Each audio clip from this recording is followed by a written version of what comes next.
Shemeji vipi? Poa Shami, niambie. Mzima wewe? Mimi niko poa kabisa.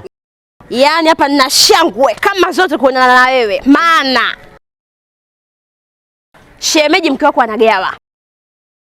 Mke wangu anagawa? Tena anagawa ni Azam TV burudani kwa wote. Kila mtu atakayemuona anamlipia anamwangalia.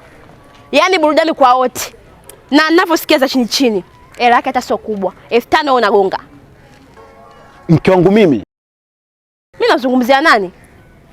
Huyo bonge wako hakuna sio mjua.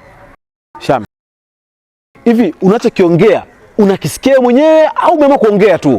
Mimi siwezi kutoka huko kuja kupombea feki. Yaani uombea ni ule wenyewe. Yaani mimi ndo ninakwambia. Shami, acha masala kabisa na mke. Shami, acha masala na mke Shami. Hayo maneno yako ni makali sana. Mke anauma sana Shami. Jamani.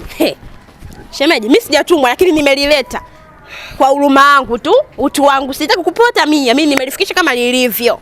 Mambo sija kaja kuwa mengi nini ukasema jirani uliona nini na nini hujaniambia, mimi nimekuambia. Hayo ni yako, maamuzi juu yako. Lakini shemeji, mke wako anagawa.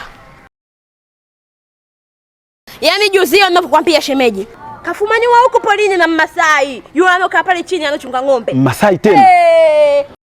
Au zangu shemeji una matatizo. Shami.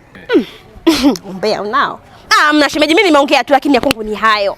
Shemeji, kaa vizuri na mkeo. Mimi nimekuja tu kukupa, sija kwenda kunitaja kwa mambo ya mwenzangu naja kukana. Futi 12. Shami. Huyu mke wangu anadhalilisha sana huyu.